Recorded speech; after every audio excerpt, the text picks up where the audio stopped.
Okay, mga ka-stories. So, mag-actual na tayo.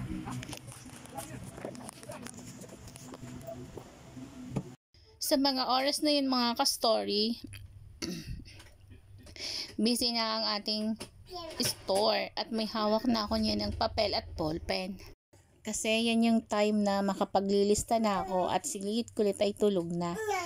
Kaya nakatingin-tingin na ako dyan ng mga wala sa tindahan at nililista ko na pa isa-isa habang nagbabantay tayo ng tindahan at may mga customer na pumapasok sa ating tindahan.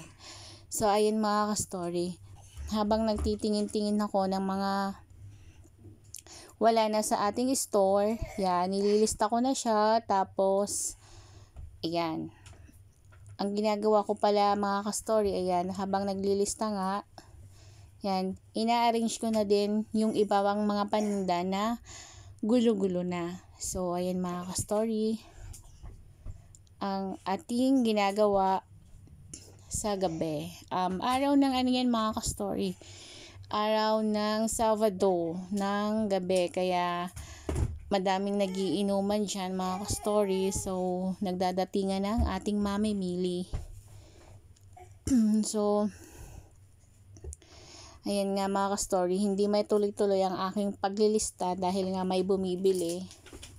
So natitigil ang ating paglilista at pag-a-arrange ng bahagya sa ating mga tinda. Sa mga rush hour na yan mga ka-story, ayan, nagsidatingan na ang mamimili, kaya busy na kami ni Boss Amo sa pagtitinda. So ayan, pag ganyan pong oras, lalo na pag Sabado, ang mga mamili-mili po ay nagsisidatingan sa ating tindahan mga ka-stories. So sobrang busy namin, kaya ang aking paglilista ay hindi na to na tuloy-tuloy, paputol-putol. So ayun, na ibaba ko na din yung mga i-arrange ko dyan mga ka-story. Syempre unahin muna natin yung mga mamimili bago tayo maglista.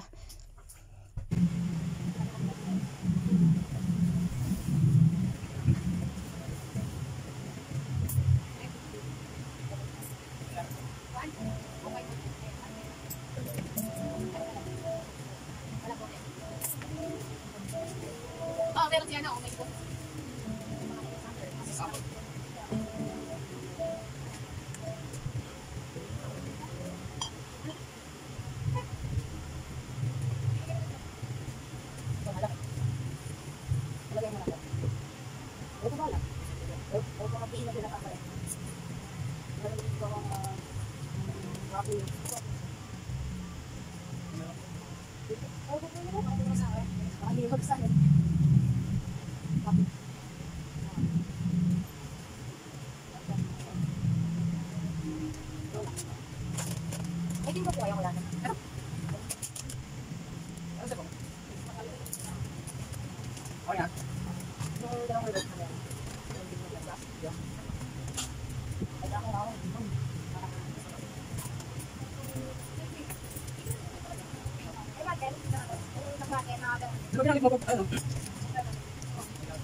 Dahil humupa na ang mamimili, mapagpapatuloy ko na ang paglilista ng ating mga kulang sa tindahan dahil kinabukasan araw na naman ang pamimili.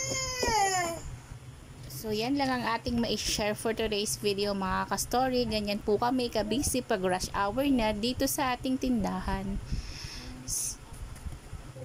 Please keep on watching mga ka-story.